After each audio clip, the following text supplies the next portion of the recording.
Olá, seja bem-vinda, seja bem-vindo. Chegamos ao meio da semana, quarta-feira, 6 de novembro de 2024. Começa agora o Jornal Câmara Notícia, ao vivo, meio-dia em ponto. Muito obrigado pela sua companhia, pela sua audiência e participe. Vamos conversar. Mande a sua mensagem pelo número do nosso WhatsApp.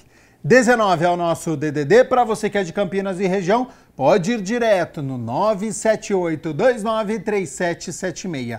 Ou você tem a opção de enviar esta mensagem pelo nosso QR Code, com a câmera do seu celular apontada aqui, ó. Para este QR Code já aparece uma mensagem na sua tela. O WhatsApp da TV Câmara Campinas, você aperta e pode enviar o seu elogio, uma crítica construtiva ou o que você quer assistir aqui no nosso telejornal, que a gente conversa ao vivo. Confira a partir de agora os destaques de hoje.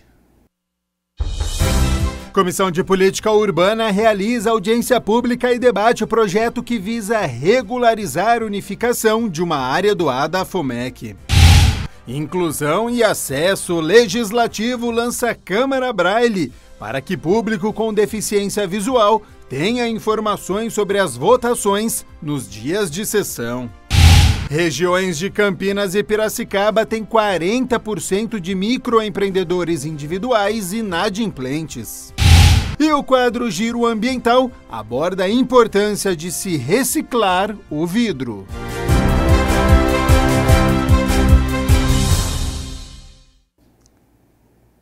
E a gente abre a edição de hoje com as notícias da metrópole, porque as regiões de Campinas e Piracicaba têm 40% de MEIs inadimplentes. Os empresários que foram notificados devem pagar as dívidas ou fazer o parcelamento em até 30 dias a partir da visualização.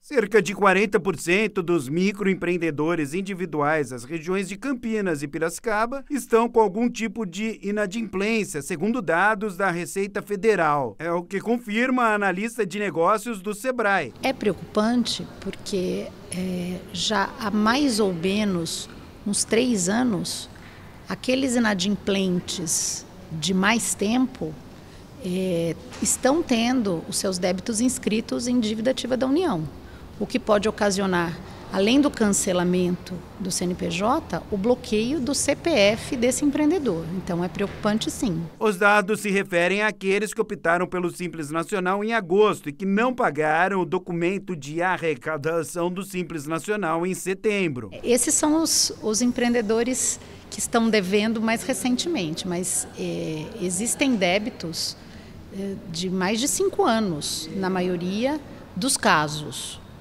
São débitos mais antigos. Nem todos os MEIs foram notificados, mas aqueles que já receberam o comunicado devem pagar as dívidas ou fazer o parcelamento em até 30 dias a partir da visualização. A Receita deve entrar em contato através do domicílio eletrônico e notificar. E a partir do momento que eles visualizam, eles têm 30 dias para fazer algum tipo de acordo, ou pagar à vista, ou parcelar, para poder não ficar mais nessa situação de inadimplência.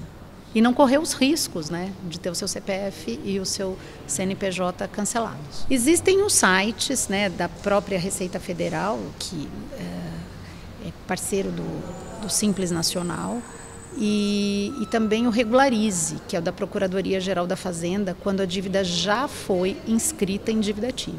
Em caso de dúvidas, o empresário pode buscar o escritório regional do Sebrae. Aqueles que nos procuram, a gente faz aqui um agendamento e a gente consegue fazer esse parcelamento, principalmente para os MEIs, tá?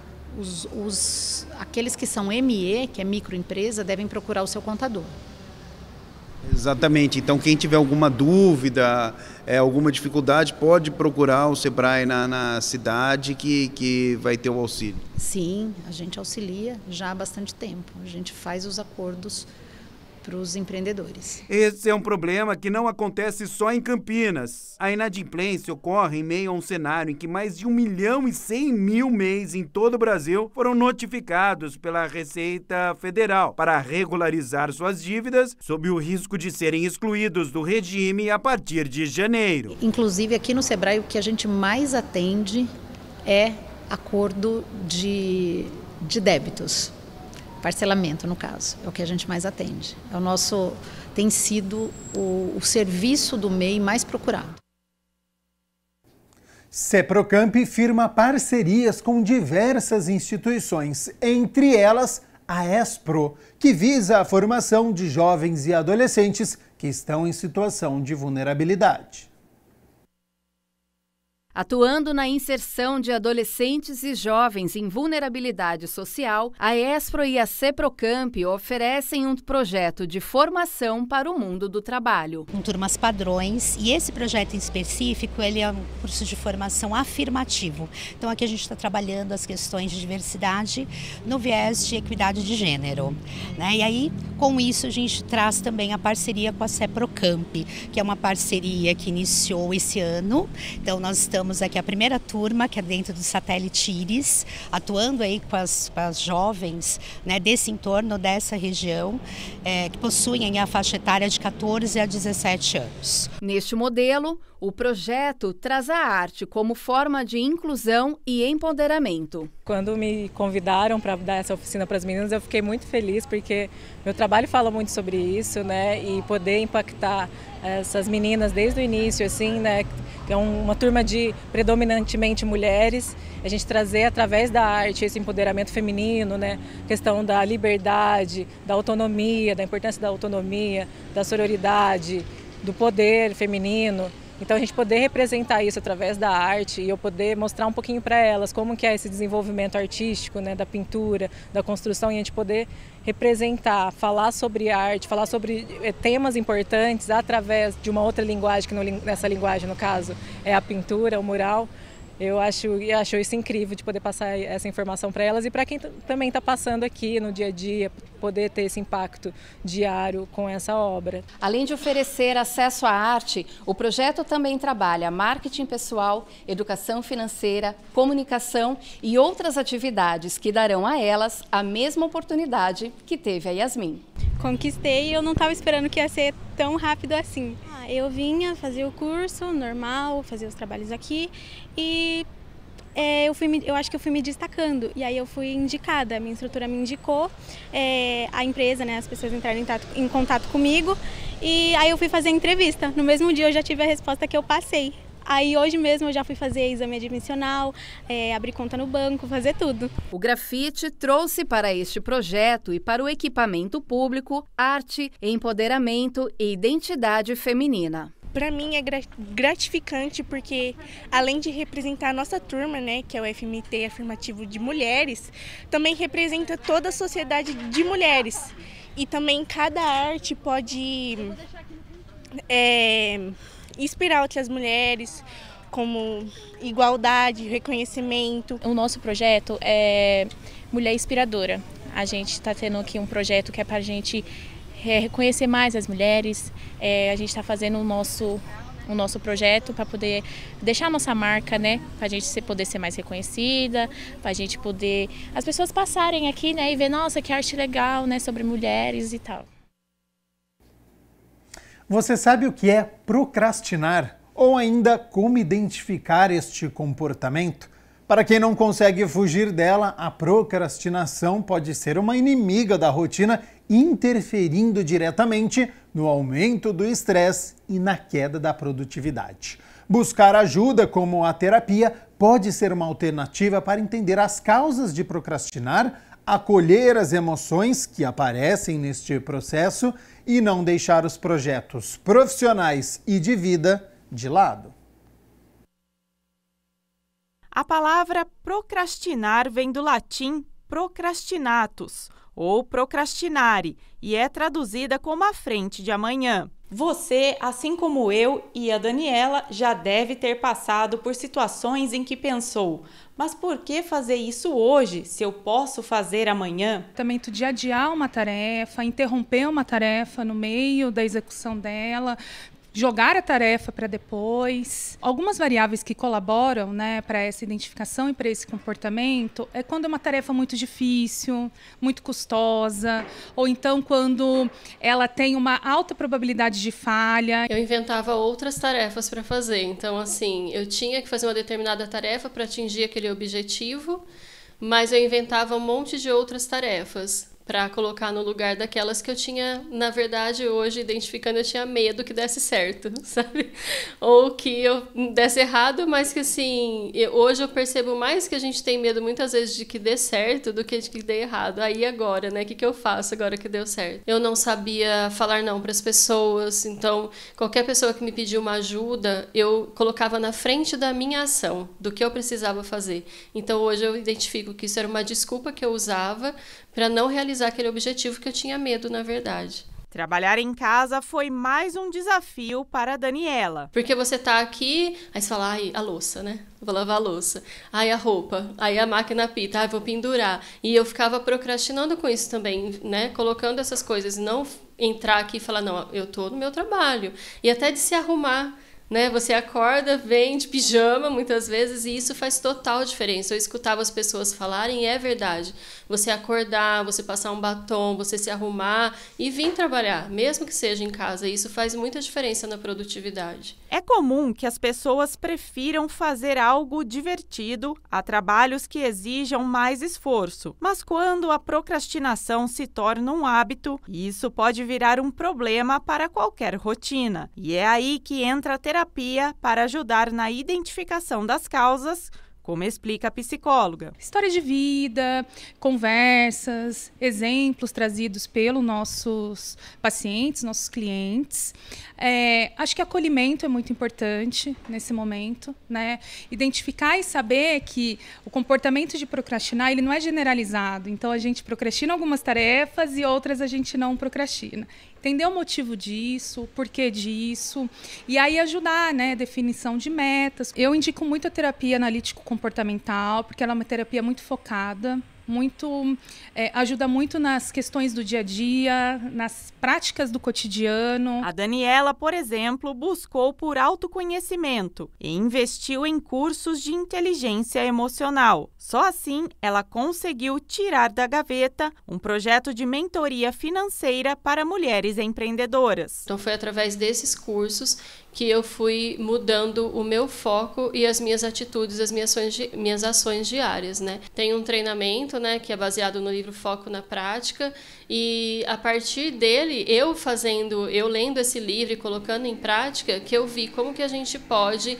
através de escrever mesmo, nós perdemos esse hábito de escrever as tarefas do dia, né, para não se perder. Deixar as tarefas acumularem pode gerar sentimentos de estresse e frustração, afastando a pessoa ainda mais do seu planejamento. Pesquisas realizadas por uma empresa global, líder em consultoria, apontou que 57% dos funcionários que sentem altos níveis de estresse no trabalho se sentem menos produtivos e desengajados. Por isso, a psicóloga orienta: evite se repreender, abrace suas emoções para seguir em frente com suas atividades e não ficar paralisado diante de sentimentos negativos. Eu acho que a primeira coisa é identificar, né, que esse comportamento vem acontecendo de uma forma que já está acima do esperado, porque no final todo mundo procrastina alguma coisa, né? Mas quando acontece de aumentar esse comportamento, virar uma coisa que atrapalha o desenvolvimento, né, do nosso dia a dia, da nossa vida,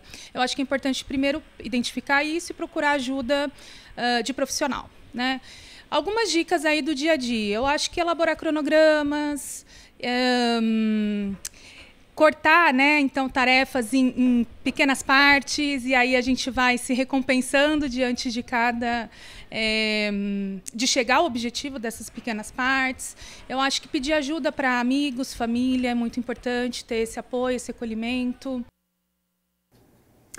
12:15. Olha só, uma ação conjunta realizada pela Polícia Civil e Setor de Vigilância Sanitária de Alimentos de Campinas apreendeu e descartou pelo menos 2 toneladas de carnes irregulares que seriam comercializadas por um açougue no DIC 5.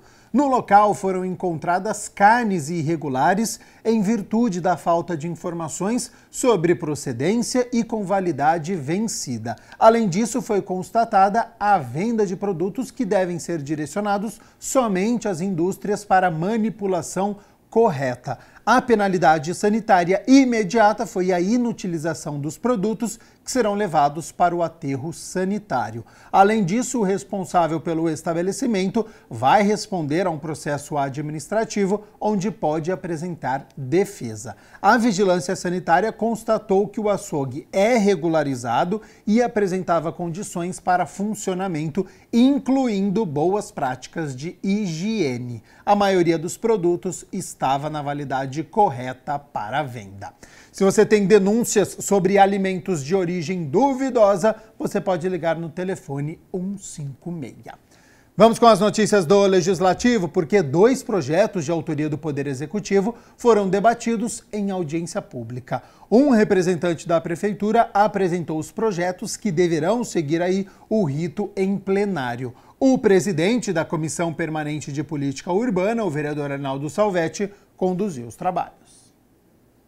A audiência pública de número 35 de 2024, promovida pela Comissão Permanente de Política Urbana, apresentou 2 projetos de lei complementar de autoria do Poder Executivo, que tratam de alterações no uso e ocupação do solo. O projeto de lei complementar número 54, ele visa alienar, fazer a venda de bens públicos em áreas de viela, de passagem de pedestre, no loteamento Jardim São Fernando.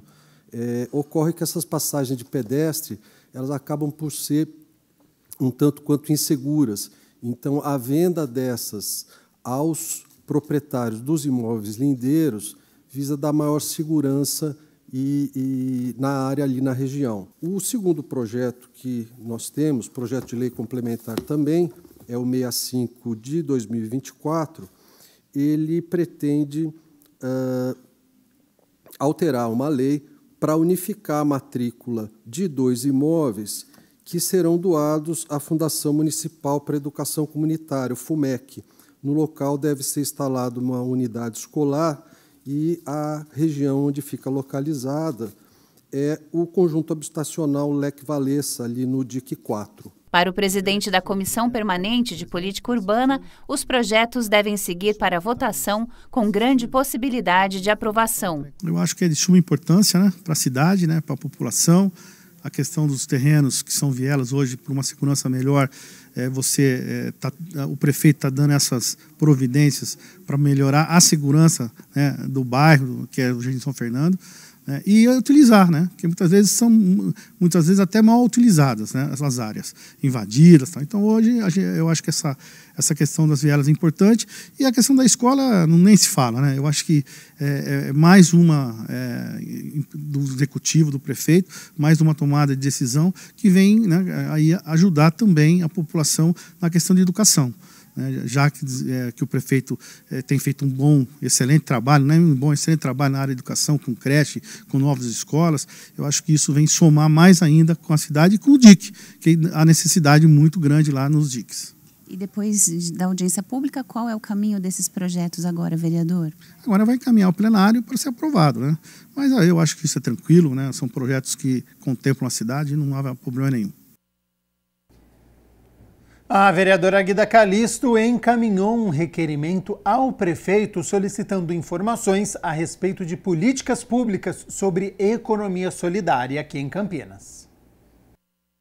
A vereadora Guida Calisto protocolou o requerimento 2136 de 2024, pedindo informações sobre os projetos de economia solidária do município. É para poder entender qual que é a política nessa área, né? Todo mundo sabe que a atividade da economia solidária tem mobilizado, organizado muitas mulheres, principalmente mulheres que não podem, ou porque não tem um vínculo de trabalho, né? Um trabalho formal, ou porque nem podem ter esse vínculo, porque como nós sabemos, nós mulheres, culturalmente, a gente está muito ligada com a tarefa do cuidado. E muitas vezes essas mulheres têm crianças, idosos, doentes que elas têm que cuidar, né? Tem toda uma agenda de cuidado. Somos nós que estamos cuidando principalmente das crianças com deficiência, né? Das famílias com deficiência, somos nós as mulheres, e muitas vezes essas mulheres não podem sequer ter um emprego formal, um emprego com vínculo, por conta de toda essa agenda, de toda essa tarefa que ela tem que cumprir na tarefa do cuidado. Uma das características da economia solidária é a sustentabilidade e preservação do meio ambiente, mantendo a organização e administração da empresa de forma democrática. Segundo a parlamentar, esse modelo de produção é uma luta contra as desigualdades sociais e o desemprego, com a autonomia das ações coletivas de empreendimentos. No documento, Guida questiona quais programas ainda estão ativos, nome e locais de atendimento. Nós tínhamos uma feira, há pouco tempo a gente tinha uma feira, né, que organizava várias mulheres da economia solidária, que apresentava os seus produtos, né, vendia, comercializava ali todo o seu trabalho, e elas utilizavam um prédio público. E essas mulheres, elas foram retiradas daquele espaço, né, por conta de uma ação judicial que se teve de reintegração de posse, porque o prédio era um prédio público, me parece que da União, e só que assim, acabou com essa feira, retirou essas mulheres de lá, e até agora a prefeitura não apresentou nenhum outro local para essas mulheres poderem desenvolver, trabalhar, comercializar os seus produtos e dali tirar o seu sustento. Então, por conta disso, nós fizemos esse requerimento com dois objetivos centrais. O primeiro é saber qual que é o projeto, qual que é a política pública que o governo municipal apresenta na área da economia solidária. A Câmara Municipal de Campinas lançou o Câmara Braille. A partir de agora, as reuniões ordinárias, sempre às segundas e quartas-feiras, às 6 horas da tarde, quando acontecem as discussões e votações dos projetos de lei aqui da nossa cidade, vão contar com a pauta do dia na versão impressa em Braille e também com fontes ampliadas, para que o público com deficiência visual parcial possa acompanhar as votações do dia. O Câmara Braille instituiu uma parceria entre o Legislativo e o Centro Cultural Luiz Braille para que as pautas das reuniões ordinárias sejam impressas em todas as sessões, possibilitando que as pessoas com deficiência visual possam acompanhar em tempo real os assuntos discutidos e os projetos votados. Então, com esse Câmara Braille, a gente vai disponibilizar, e o Centro Cultural Luiz Braille ele vai imprimir em Braille, né, com as letras ampliadas, tanto para o cego como aquele que tem um grau de deficiência que não é total, ter acesso à pauta da Câmara. A demanda partiu de uma das entidades mais antigas que trabalham com os deficientes visuais da cidade, o Instituto Luiz Braille. Partiu de uma conversa, né, minha com o Marcelo do Canto, que é meu diretor de patrimônio, né, do Centro Cultural Luiz Braille. E como nós temos lá uma história, né, de muitos anos atrás aí sobre o jornal em Braille e tal, e a gente achou melhor oferecer esse trabalho para o presidente da Câmara. E aonde que foi muito bem acolhido, né?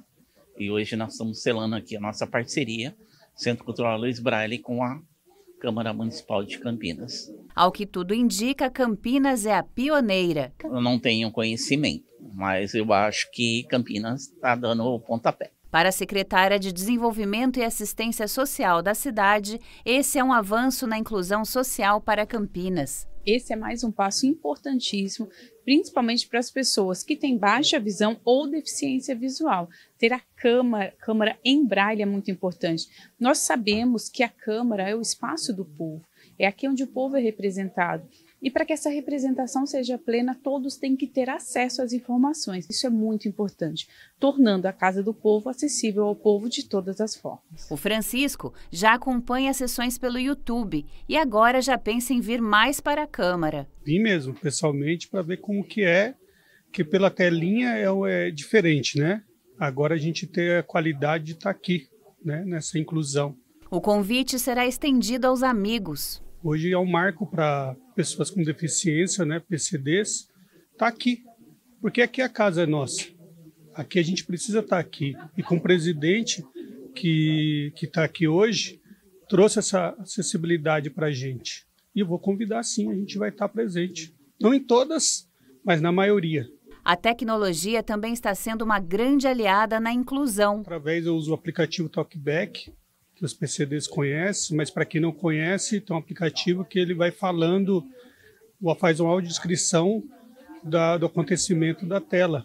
E o que vai ser o bom para isso é que a câmera vai disponibilizar para a gente a escrita e a gente vai acabar usando o aplicativo para essa finalidade. Acompanhar o que sempre a gente deveria ter acompanhado faz tempo. Quando questionada sobre a nova oportunidade, com a pauta das sessões em letra ampliada, a Ana, que está se adaptando à nova condição, apoia a iniciativa. Estou aprendendo a ler, escrever e outras coisas mais. E agora vai vir para a política participar também, acompanhar. Com certeza. E olha só, o programa Câmara Educa recebeu a visita de alunos do Centro de Educação Infantil, professor Darcy Ribeiro. Confira como foi. 17 alunos com idades entre 3 e 7 anos do Centro de Educação Infantil Professor Darcy Ribeiro foram recebidos no plenário da Câmara de Campinas pelo presidente da Casa Legislativa, o vereador Luiz Rossini. A visita das crianças na Casa de Leis Campineira faz parte do Câmara Educa, programa conduzido pela Elecamp, a Escola do Legislativo de Campinas, e com o apoio da Coordenadoria de Relações Públicas e Cerimonial da Câmara. É uma iniciativa muito legal, né? Eu acho que você poder recepcionar crianças de todas as idades, inclusive de educação infantil, no ambiente da Câmara, é uma forma, primeiro, de despertar nele o interesse, a curiosidade, e saber o que é a Câmara, e certamente começa a preparação da formação dos futuros cidadãos, né? A Câmara está estruturada para isso, a Elecamp tem uma metodologia que foi desenvolvida aqui, né, de acolhimento, de acompanhamento, monitoramento dessas crianças com o nosso gibizinho, de uma forma bastante lúdica, né? Que conversa com eles e vai dando dicas do que é ser vereador, qual é o papel da Câmara, o que é uma lei. É muito legal, é um programa exitoso e a gente tem recebido com frequência escolas aqui. Mas o objetivo é, primeiro, aproximar a Câmara da sociedade a partir das escolas e realmente começar a iniciar esse processo de formação cidadã na mais tenra idade, né? Na educação infantil. Então, quanto mais cedo a gente começar, melhor até. Durante a visitação, os estudantes ouviram uma contação de história para entender melhor sobre a Câmara de Campinas. A gente tem alguns programas que a gente trabalha com várias idades, né? Nessa idade de 6 anos, 7 anos, eles têm uma forma de conhecer e de aprender muito diferente de quando é adulto ou quando é adolescente. Então a gente tem um trabalho um pouco diferente, né, de tratar, a gente aborda as mesmas temáticas, mas sempre com uma forma contando histórias ou fazendo a criança imaginar o mundo como seria, né, com o governo que elas desejam, né, para elas se colocarem e começarem a pensar como elas gostariam que o mundo fosse para elas, né? E essa é uma forma de engajamento das crianças no processo democrático. E isso porque as crianças, elas têm uma característica que os adultos às vezes a gente perde, né? Que é a capacidade de multiplicar os conhecimentos. Elas têm muita vontade de compartilhar os conhecimentos com outras pessoas, com os pais, com os amigos, né, outras pessoas da escola. E então elas são assim os melhores agentes multiplicadores que a gente tem. Por isso a formação delas desde pequeno é sempre maravilhosa, assim, é o melhor dos mundos. A orientadora pedagógica ressaltou a importância do Câmara Educa aos alunos. É muito importante até para eles conhecerem parte de leis, a estrutura de Campinas, a forma de organização, é muito importante. Com isso, eles podem também apresentar para as famílias, né, qual que é a importância da presença deles, né, e quem sabe no futuro estarem aqui, né. No final do passeio, os pequenos também puderam conhecer a galeria de fotos dos ex-presidentes e das ex-vereadoras do Legislativo Campineiro. Aqui é muito legal, aqui é muito bonito e aqui eu amei de ficar. E olha só, a gente segue aqui com as notícias do Legislativo, porque já que hoje é quarta-feira, é dia de reunião ordinária de número 67. A partir das 6 horas da tarde, os vereadores vão se reunir para discutir e votar 21 projetos. Entre eles está, em definitivo, o de autoria do vereador Edivaldo Cabelo, que inclui na Lei Municipal 14.789 de 2014, aquela que determina o atendimento prioritário no município de Campinas, as pessoas que têm as chamadas deficiências ocultas ou invisíveis. Este é o nome dado aos indivíduos com, por exemplo, esquizofrenia, transtorno do déficit de atenção com hiperatividade, surdez e outras deficiências auditivas, bem como outras condições que não são prontamente perceptíveis. Para você ficar muito bem informado, conferir a pauta completa com todos os projetos que serão discutidos e votados, é só acessar o site da Câmara, no campinas.sp.leg.br.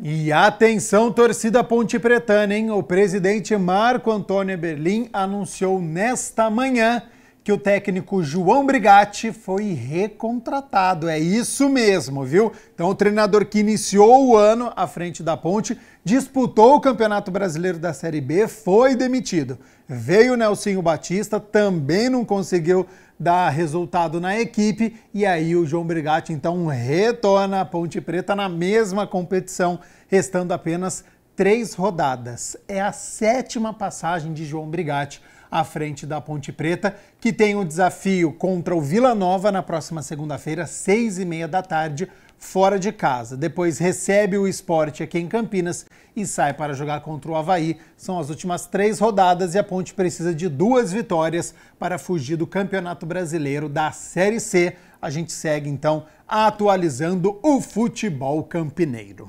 12h mais 31 minutos, o vidro, apesar de ser um material com praticamente 100% de capacidade de reciclagem, ainda tem um valor de mercado muito baixo. Além disso, o sistema de separação e de coleta podem e devem melhorar e muito para que esse material tão importante na nossa rotina otimize todo o potencial de ser reaproveitado, poupando o meio ambiente de novas extrações de matérias-primas. E esse é o tema de hoje do nosso quadro O Giro Ambiental.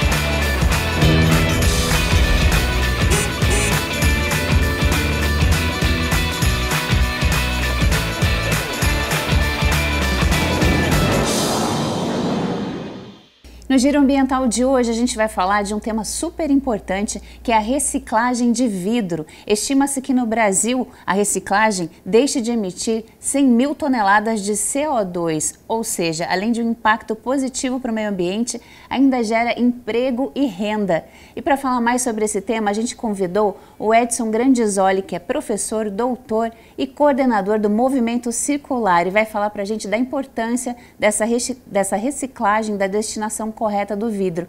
Muito obrigada pela sua participação com a gente aqui, Edson.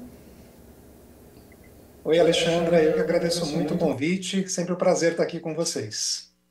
Edson, vamos falar então dos números da reciclagem de vidro, né? A gente acha que o vidro está tão assim cotidianamente presente nos nossos dias. Primeiro falar da importância, da nobreza dele enquanto uma embalagem que não se mistura, que não se contamina, né?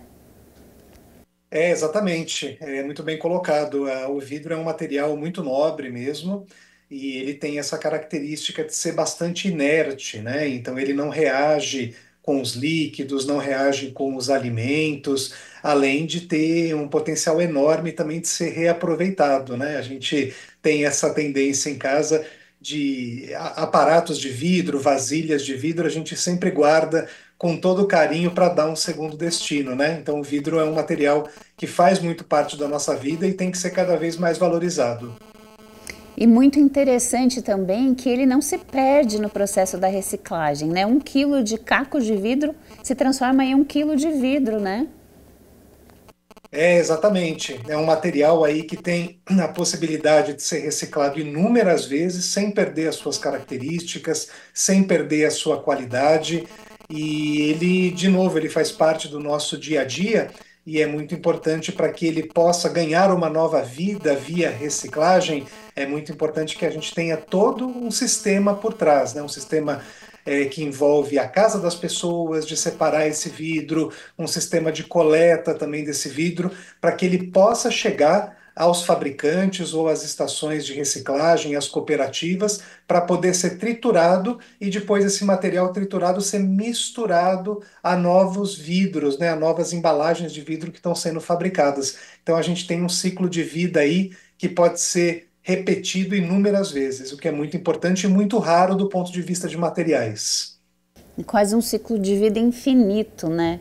Agora, Edson, se descartado de maneira irregular, o vidro tem um tempo para ser depurado que é muito assustador, né? Que varia ali de 4.000 a 1 milhão de anos, é isso?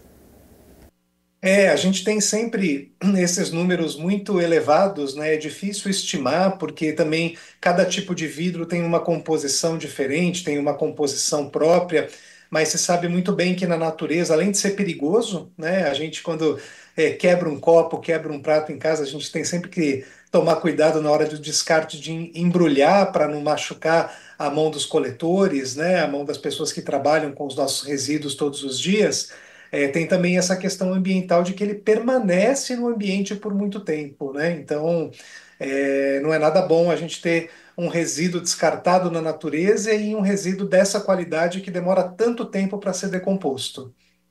É um resíduo nobre, né, a gente pode dizer. E ainda mais se a gente pensar que a areia, diferente do que a gente pode imaginar, ela é finita, né? E é uma base, uma matéria-prima aí para produzir o vidro, né? Exatamente, a gente tem algumas literaturas, algumas bibliografias que já estão falando para um futuro razoavelmente próximo, né, da gente estar utilizando e escasseando cada vez mais rápido as nossas reservas de areia em diferentes partes do mundo, né? E a areia é justamente a base para a fabricação de todos os vidros que a gente conhece. Então, quanto mais a gente conseguir reaproveitar, quanto mais a gente conseguir caminhos para ter uma reciclagem efetiva, a gente também poupa a natureza e reduz o nosso impacto sobre ela. E eu queria que você falasse então da questão da reciclagem e primeiro da destinação correta. Como é que a gente está? Quais são os números? A gente tem muito para crescer ainda no Brasil. Eu sei que cada estado também tem uma realidade diferente, né? A gente está num país continental. Exato, né? A gente pode considerar que a gente tem uma taxa de reciclagem de objetos de vidro ainda muito baixa, que varia entre 25% e 30%, né? As principais dificuldades estão relacionadas justamente a ter o descarte correto, né? A gente separar essas embalagens de vidro em casa, existir efetivamente uma infraestrutura de coleta seletiva para que esse vidro alcance as recicladoras, alcance as cooperativas e depois possa novamente chegar até as indústrias, onde ele, como a gente já falou, onde ele vai ser misturado e ganhar nova vida em novos vidros que a gente vai utilizar depois, né? Então a gente não adianta simplesmente a gente estar preocupado com isso em casa. A gente precisa cobrar do nosso governo local uma estrutura para que esse vidro ganhe uma destinação. Então essa é uma das primeiras dificuldades, duas dificuldades, né? O comportamento das pessoas e a necessidade de infraestrutura. E uma outra dificuldade, um outro limitante é que o vidro ainda é muito barato. O quilo de vidro varia muito de época para época, né? Mas o quilo de vidro destinado para reciclagem varia aí entre 70 centavos e R$1 por quilo de vidro, enquanto as latinhas podem chegar a 6, 7, 8 reais para serem recicladas depois, né? Então há ainda uma desvalorização com relação à reciclagem do vidro, e isso precisa mudar, porque isso incentiva economicamente a gente ter a destinação correta e ter o reaproveitamento desse material depois e a reciclagem. Então precisaria mesmo de políticas públicas para fazer com que esse ciclo comece a andar de uma outra forma e numa outra velocidade. Com certeza, as políticas públicas ajudam muito, né? A gente está aí, esse ano de 2024, está saindo, ou já saiu, a ENEC, né, que é a Estratégia Nacional de Economia Circular, que envolve certamente, dentro ali do seu escopo, dos seus projetos, o aumento do valor por esse vidro reciclado e o aumento, obviamente, da reciclagem também desse material. Edson, e como é que o movimento circular tem agido para fomentar essa cadeia? Olha, o movimento circular ele se configura como um movimento de educação e de cultura.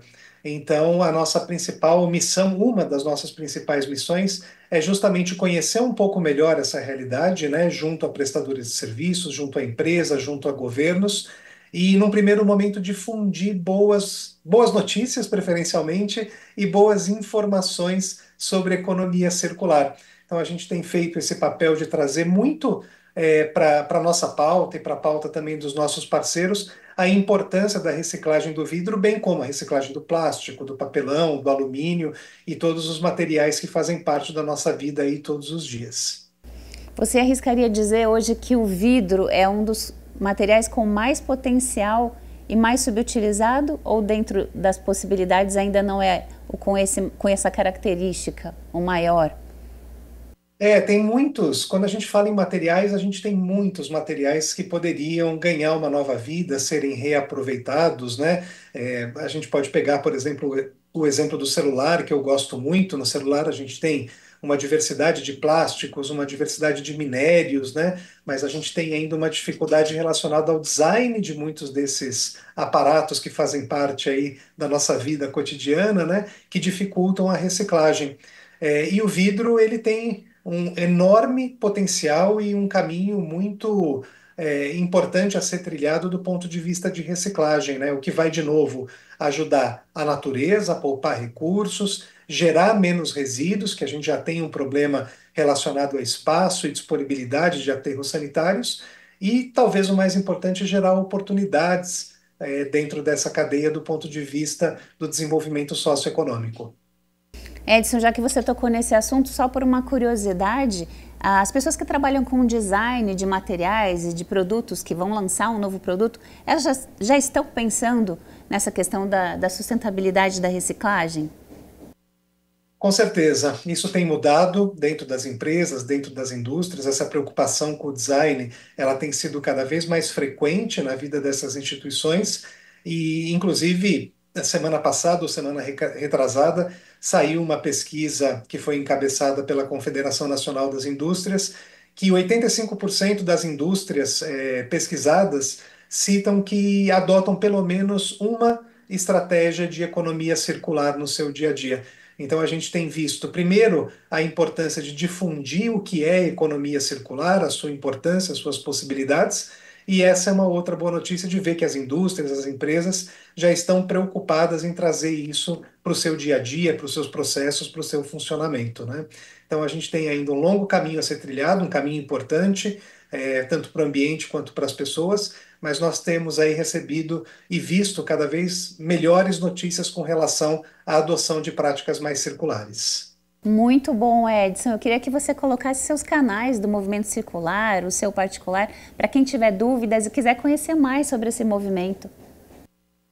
O nosso principal caminho é a nossa plataforma, né, que você pode chegar facilmente pela internet em movimentocircular.io, Movimento Circular tudo junto, .io. Lá tem materiais, notícias, planos de aula para educadores, infográficos falando um pouco sobre as questões de economia circular relacionadas a resíduos orgânicos, moda. Então tem muita novidade que a gente produz semanalmente e muito material que pode ser utilizado e pode inspirar você na sua casa, no seu trabalho, na sua ocupação de tornar o seu mundo um pouco mais circular. Muito obrigada, Edson, pela sua participação, por compartilhar essas boas notícias com a gente. Obrigado, Alexandre. Agradeço muito de novo o convite, viu? Contem comigo. E para você que nos assiste, continue com a gente, porque agora é hora daquele giro ambiental pelas curiosidades e notícias ambientais do Brasil e do mundo. Seriam as ondas do mar seres vivos? Segundo a cidade de Linhares, no Espírito Santo, sim. Em ação pioneira no mundo inteiro, um projeto de lei de número 82 de 2023, aprovado pela Câmara Municipal de Linhares, reconheceu as ondas como sujeitos de direito. A ação visa a preservação das ondas da foz do Rio Doce. A lei determina que a cidade proteja a forma física do rio, os ciclos ecológicos e o equilíbrio da composição química da água. De acordo com responsáveis pelo projeto Habitat, a lei tem como base os direitos da natureza, modalidade jurídica reconhecida pela ONU. Além disso, reconhece o direito da onda de continuar quebrando perfeitamente na foz do Rio Doce. Após o rompimento da barragem de Brumadinho, localizado no Vale do Paraopeba, em Minas Gerais, o afluxo ficou adormecido por quase 8 anos. Desta forma, o decreto fortalece a luta pela conservação de todos os fatores ecológicos responsáveis pela qualidade da onda.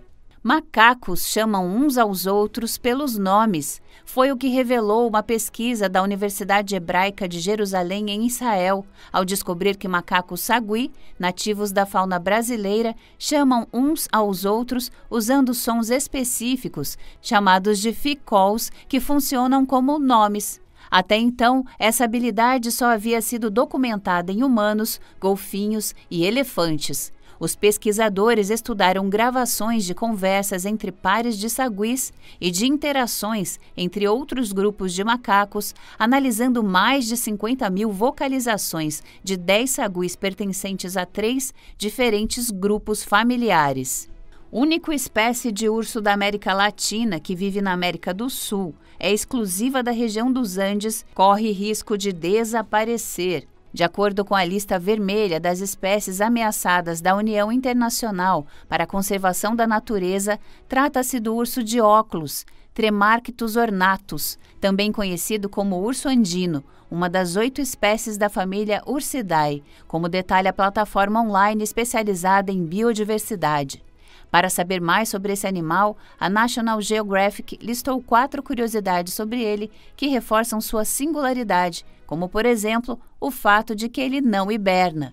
Você conhece o glutão, animal que inspirou o personagem Wolverine? O gulu-gulu, nome científico do carcaju, ou glutão, como é conhecido no Brasil, possui uma coloração preto-amarronzada, grandes garras e dentes longos e uma reputação de força e agressividade. São nativos das áreas geladas do norte da América do Norte e Eurásia. As características desse animal corajoso, agressivo, solitário, que tem longas garras e corpo peludo, se confundem com a descrição do personagem da Marvel Comics, criado em 1974. Em entrevista para a revista Forbes norte-americana, o ex-editor da Marvel Comics conta que, na época, o ímpeto para a criação de Wolverine veio do fato de que cerca de 10% dos leitores da Marvel eram do Canadá e queriam ter seu próprio super-herói para torcer. Ao pesquisar, chegaram ao carcaju, um animal também presente nos Estados Unidos e que tinha características que combinam bem com o super-herói, diferente e único. Daí surgiu a inspiração vinda do carcaju, conta o site oficial da Marvel.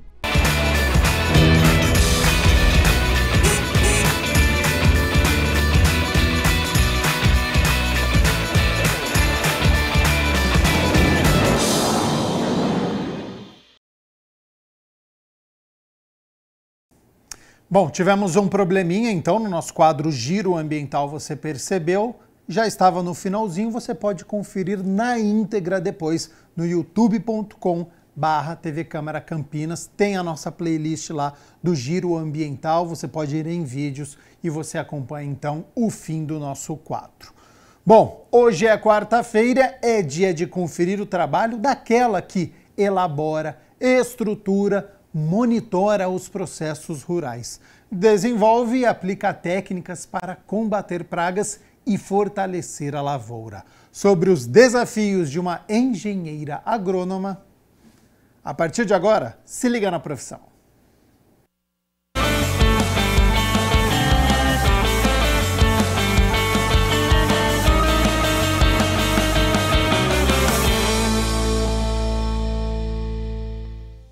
Olá, se liga na profissão no ar. E a profissão de hoje é engenheira agrônoma. Então, se liga aí.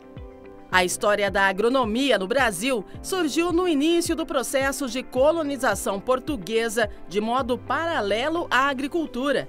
Devido a fatores históricos deste período até os dias atuais, a ciência agrária é importante personagem na evolução da economia agrícola em nosso país. No período imperial, os produtores de álcool e açúcar da região Nordeste entraram em decadência devido a vários fatores, entre eles a concorrência holandesa, fim da escravidão e o desenvolvimento do setor cafeeiro na região Sudeste. Em busca de mão de obra mais qualificada e conhecimentos, foi criado, em 1859, o Imperial Instituto Baiano de Agricultura. Em 1875, no município de São Bento das Lages, foi fundada a primeira escola de agronomia no Brasil, que hoje integra a Universidade Federal da Bahia.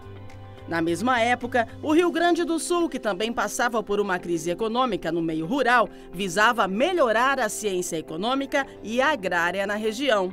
Então, em 1883, em Pelotas, nasceu a Imperial Escola de Medicina Veterinária e de Agricultura Prática, a segunda escola do país que hoje faz parte da Universidade Federal de Pelotas. Desde então, foram criadas várias escolas espalhadas pelo Brasil para atender a demanda crescente pelos profissionais da época. Entre elas, o IAC, Instituto Agronômico de Campinas, fundado em 1887 pelo imperador Dom Pedro II. Muito bem, e para conhecer a profissão de engenheiro agrônomo, claro, viemos conversar com uma engenheira agrônoma, a Roberta Pierri Uzo. Seja muito bem-vinda, obrigada pela sua participação aqui no Se Liga. Muito obrigada, gratidão, Rúbia, pela oportunidade de explicar sobre a engenharia, sobre a profissão. Então, falando sobre essa profissão tão importante, eu gostaria que você explicasse para a gente, Roberta, o que faz um engenheiro agrônomo? Bem, o engenheiro agrônomo, ele trabalha com material vegetal, com plantas, mas ele, dentro da engenharia agronômica, são diversas áreas que pode ser atuar, né?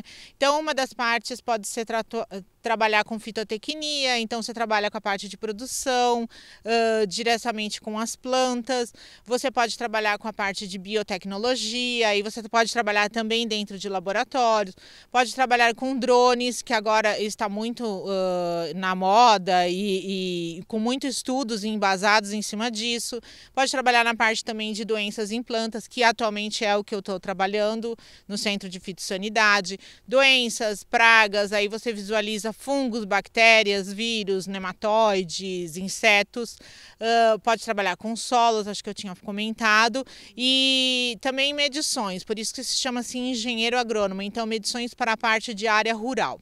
Então é um leque grande que dentro do curso você pode se especializar fazendo estágios, fazendo iniciação científica ou mesmo após a graduação, fazendo mestrado ou um doutorado. Então, agora é uma profissão do futuro, mas que virou a profissão do presente e está presente no nosso dia a dia, né? Como que é o dia a dia de vocês, o desafio da profissão de um engenheiro agrônomo?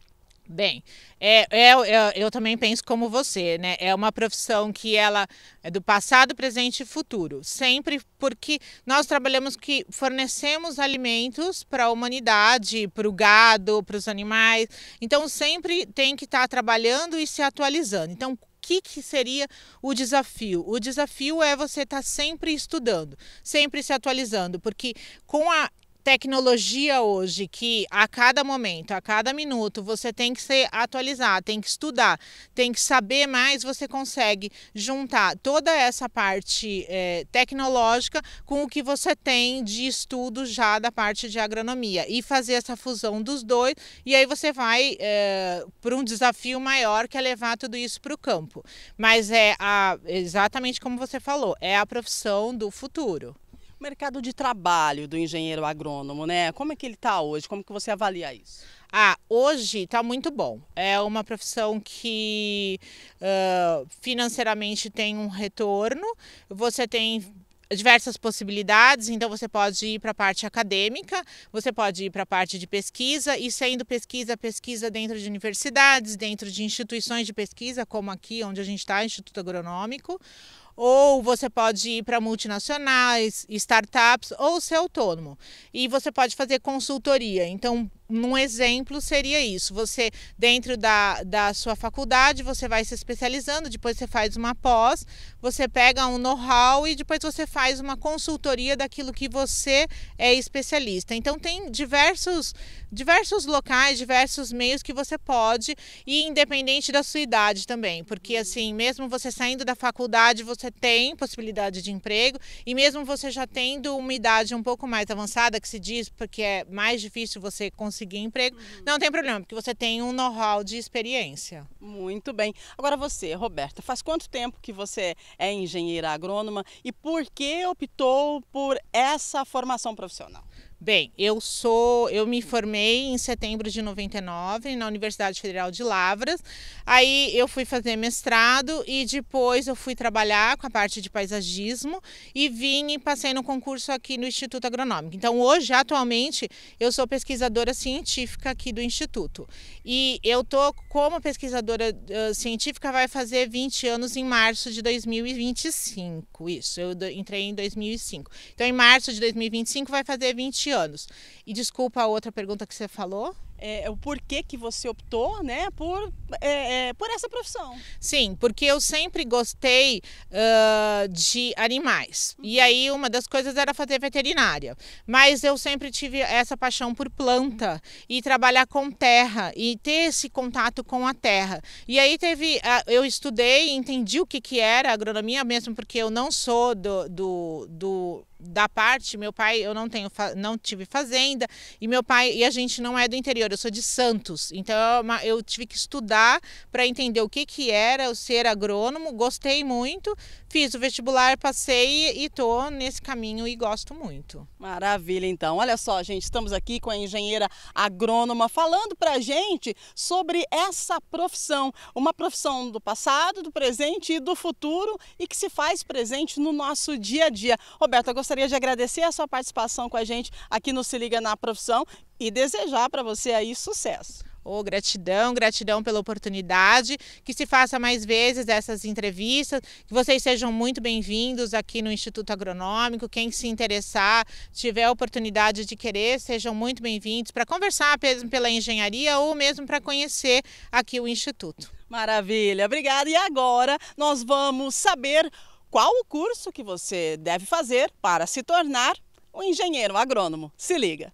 E nós já estamos aqui ao lado da coordenadora do curso de Engenharia Agronômica aqui da PUC Campinas, a Regina Longo, que vai falar pra gente como você que está aí assistindo pode se tornar um engenheiro agrônomo. Seja muito bem-vinda, obrigada por participar. Boa tarde, Rúbia, muito obrigada aqui pelo convite. Nós estamos falando aqui da PUC Campinas.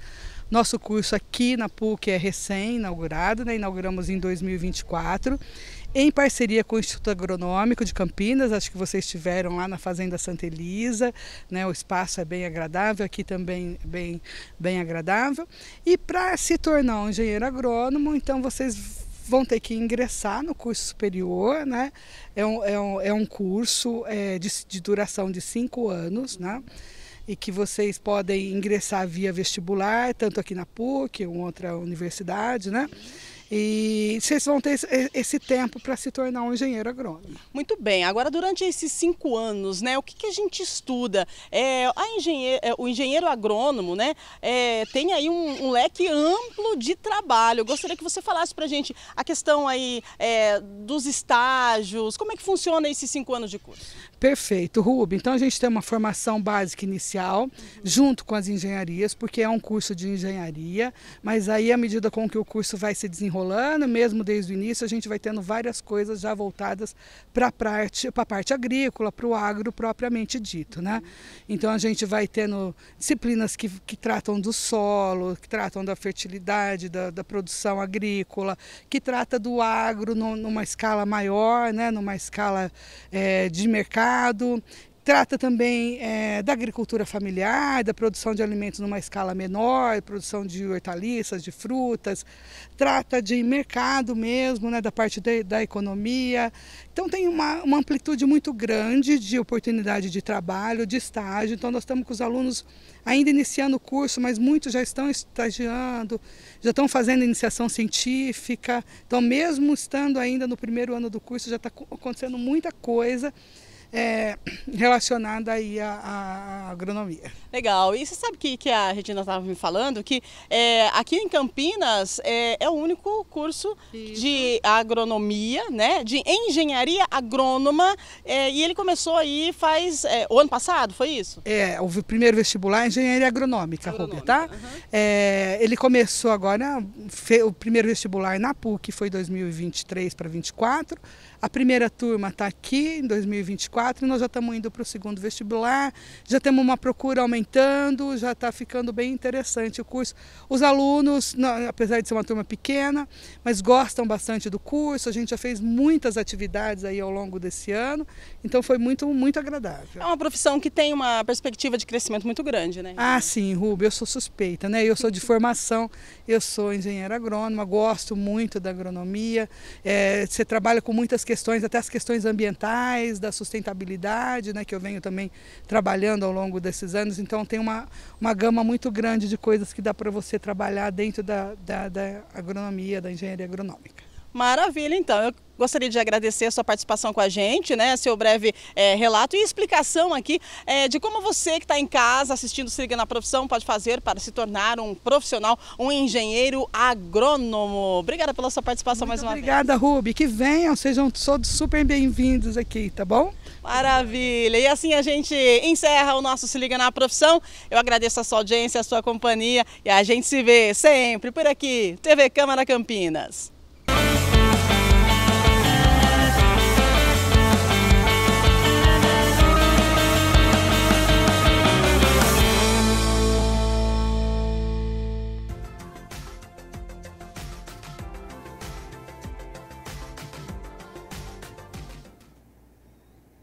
Semana de tempo instável, portanto, previsão de mais chuva para o dia de hoje, né? Em muitos bairros choveu bastante durante a madrugada e segue esta tendência para amanhã, na quinta-feira. Isso por conta do corredor de umidade do norte até o sudeste aqui do Brasil. Então, quinta-feira chuvosa. Vamos às temperaturas, elas já estão aqui na minha tela. Temperatura amena para amanhã com mínima de 20 graus.